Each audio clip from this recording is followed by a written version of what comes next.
Ce n'est pas par des discours et des votes de majorité que les grandes questions de notre époque seront résolues, mais par le fer et par le sang. Non, ce n'est pas Hitler qui a prononcé ces paroles, mais Otto von Bismarck. Et il reflète assez bien son opinion sur la République. Et alors que l'Empire allemand vient de s'effondrer en 1918, la République de Weimar est proclamée. Mais elle ne va pas durer. Alors, qu'est-ce qui a provoqué sa chute? Et est-ce que Bismarck avait raison? La réponse, tout de suite. J'en avais déjà parlé dans une précédente vidéo, l'Empire allemand s'est effondré à cause d'une révolution. La République est proclamée le 9 novembre 1918 par le Parti social-démocrate. Mais il ne faut pas croire que tout s'est fait dans le calme et la discipline.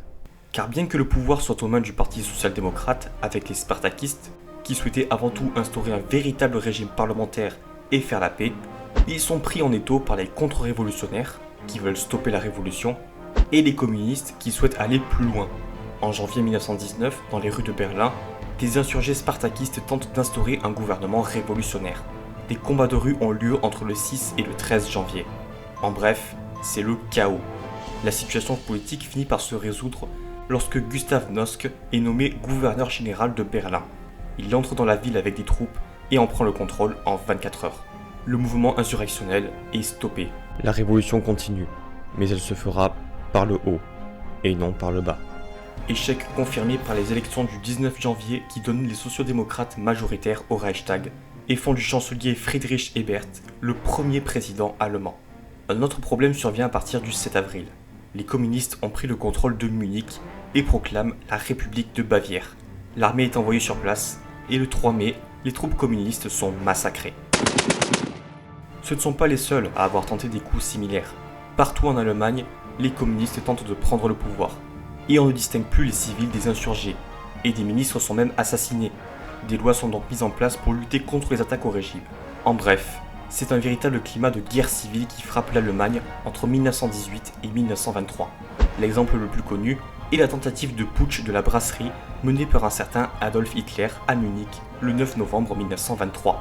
Cet échec lui vaudra une condamnation à 5 ans de prison et l'interdiction de son parti, le Parti national-socialiste des travailleurs allemands.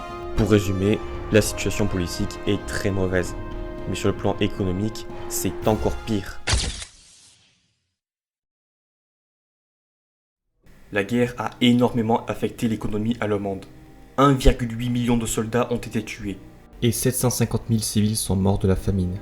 La natalité est en baisse, et le pays a perdu 6 millions d'habitants à cause des changements territoriaux. Le manque de main-d'œuvre fait baisser la production dans les usines. À cause des réparations, la dette augmente et les dépenses aussi. Aide aux démobilisés, versement des pensions de guerre, ou encore subventions aux usines pour les aider à passer d'une économie de guerre à une économie de paix. C'est dur à encaisser, mais ce n'est pas fini, car on va rentrer dans le vrai problème, l'inflation, ou plutôt l'hyperinflation. Alors, comment a-t-elle été provoquée? Eh bien, comme dit plus tôt, l'État devait gérer beaucoup de dépenses. Et comment les a-t-elle assurées? En augmentant les impôts? Eh bien non.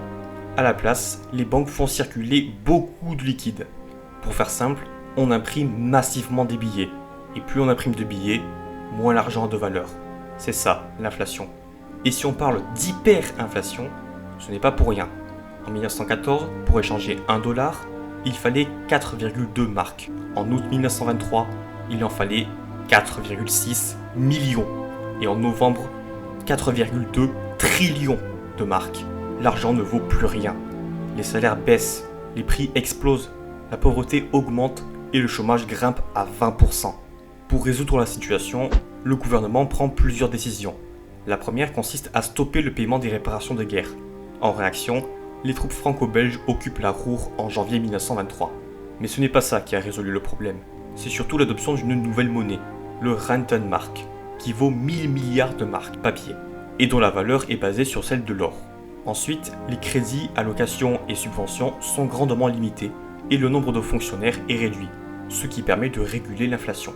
Pour finir, le 30 août 1924, le gouvernement abandonne le Rentenmark pour le Reichsmark, dont la valeur est basée sur l'étalon or, et fait venir des capitaux étrangers. Toutes ces mesures font baisser drastiquement l'inflation et ramènent enfin l'Allemagne dans une période de prospérité avec la construction de nouvelles usines et de centrales électriques, ou encore avec la nationalisation des chemins de fer dès 1919. Après le retour de la stabilité, l'Allemagne prospère dans tous les domaines. En 1925, les Français ont quitté le pays, mais surtout, la technologie est en plein essor. Plusieurs millions de foyers allemands se dotent d'une voiture et d'un poste de radio. Le tourisme, le cinéma et le sport se développent. C'est aussi une période d'essor pour les mouvements artistiques, comme l'expressionnisme, qui cherchait à casser les codes de l'art traditionnel. Au niveau littéraire, les années 20 voient le développement d'une littérature de témoignages de guerre, dont l'un des plus célèbres est À l'Ouest, rien de nouveau, d'Éric Maria Remarque, qui fit polémique à cause de son message pacifiste. Au niveau politique, le régime donne le droit de vote aux femmes et le droit de vote est abaissé à 20 ans. Et le scrutin est maintenant proportionnel, délaissant l'ancien scrutin impérial. Si ces vagues de progrès sont plutôt acceptées par la population, certains partis conservateurs, voire réactionnaires, y sont hostiles, et ils se renforcent de plus en plus. Les anciens combattants notamment sont divisés entre les idées d'extrême gauche et d'extrême droite. Mais cette prospérité se termine brutalement à cause d'un événement qui va bouleverser le monde entier. Comme si une crise économique ne suffisait pas, en voilà une deuxième qui arrive en 1929 avec le krach de Wall Street. Ou presque. Car la crise à New York a commencé en octobre, alors que celle en Allemagne commence en juillet. Mais ça a quand même pour replonger le pays dans une crise économique. Le PNB chute de 16%, la production industrielle de 50%, et le chômage explose. En 1932, 8 millions d'Allemands se retrouvent sans emploi, dont 2 millions qui ne touchent pas l'allocation chômage. Sauf que contrairement à la précédente crise, cette fois, il n'y a pas assez d'argent, et il devient très cher. Alors, on licencie en masse. Cette crise économique profite aux partis d'extrême droite et d'extrême gauche, mais surtout à un en particulier, le parti dont on ne doit pas prononcer le nom sur YouTube, le NSDAP. Pourtant, il a été interdit, non? Eh bien oui, mais il a été refondé. Explication. Après le putsch de la brasserie, Hitler a été emprisonné, et c'est à ce moment-là qu'il rédige son livre Mein Kampf, où il décrit ses idées et son programme politique. Mais surtout, il comprend qu'il ne peut pas prendre le pouvoir par la force. S'il veut réussir, il doit le faire par la voie légale. En 1924, sa peine est aménagée en sursis et il est libéré par anticipation.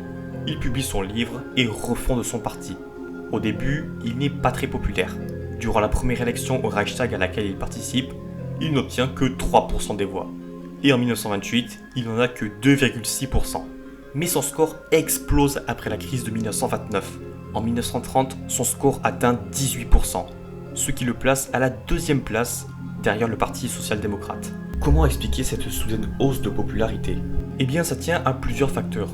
Déjà, la crise économique, qui a convaincu beaucoup d'Allemands aux idées d'Hitler, à savoir que le traité de Versailles serait une humiliation pour l'Allemagne et que c'est à cause de ça que le pays est en crise, et aussi à cause des Juifs. Tout ça, c'est de la faute des Juifs!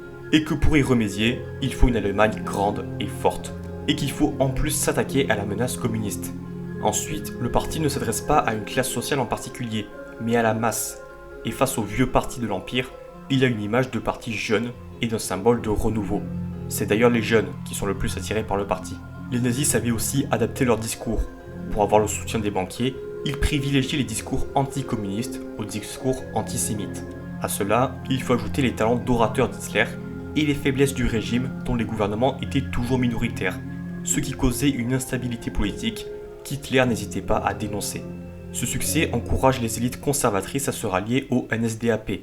En 1932, il bat un nouveau record en obtenant 37% des voix, soit 230 députés.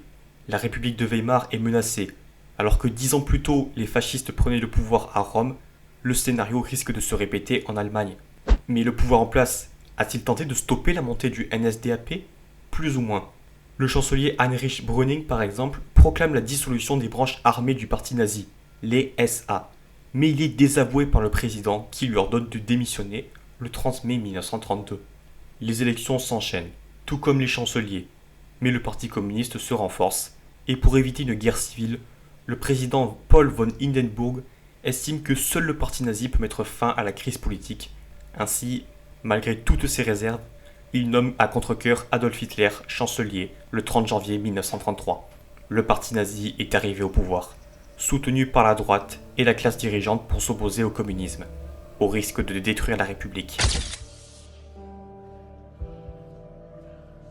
Hitler est au pouvoir, mais dans son gouvernement, il n'a que 3 ministres issus de son parti. Le reste sont des conservateurs divers. C'était la condition nécessaire pour qu'il soit nommé chancelier. Mais comment s'est-il approprié les pleins pouvoirs? Déjà, certains ministres conservateurs ont démissionné de leur poste. Ensuite, Hitler demande au président de dissoudre le Reichstag pour organiser de nouvelles élections. Et c'est ce qu'il fait. Les nouvelles élections ont lieu le 5 mars 1933 et donnent 288 élus au parti nazi. Il ne lui en manque que 50 pour avoir la majorité absolue. En plus, le parti communiste a été interdit, ce qui écarte une partie de l'opposition. Puis les nazis négocient avec le parti Zentrum pour qu'il attribue les pleins pouvoirs à Hitler pendant 4 ans. La loi est votée le 5 mars, et c'est vraiment à partir de ce moment que tout s'enchaîne et que la République de Weimar disparaît. Dans les mois qui suivent, les partis politiques allemands sont un à un interdits, et l'aspect fédéral du régime est dissous, faisant du pays un régime à parti unique. La dernière institution qui n'est pas aux mains des nazis est la présidence de la République. Mais la mort du président Hindenburg le 2 août 1934 laisse le champ complètement libre à Hitler pour instaurer son projet de Troisième Reich, avec toutes les conséquences que l'on connaît. Alors, comment expliquer la chute de la République de Weimar? Eh bien, les raisons sont assez similaires à la chute de la Troisième République en France. Une crise économique qui donne lieu à une crise politique qui dégoûte les élites et la population de la République parlementaire. Mais à la grande différence de la France, l'Allemagne était dans un climat de quasi-guerre civile, qui a poussé la population à se tourner vers les partis extrêmes pour retrouver le calme. Sauf que le parti nazi avait bien d'autres ambitions que de simplement ramener le calme. Mais pour autant, peut-on dire que Bismarck avait vu juste? Est-ce que la République de Weimar était faible? Eh bien, non. C'est juste que lorsqu'elle était au plus mal, elle a choisi de laisser la place aux nazis plutôt qu'aux communistes pour éviter le chaos. Et c'est cette décision qui l'a enterrée.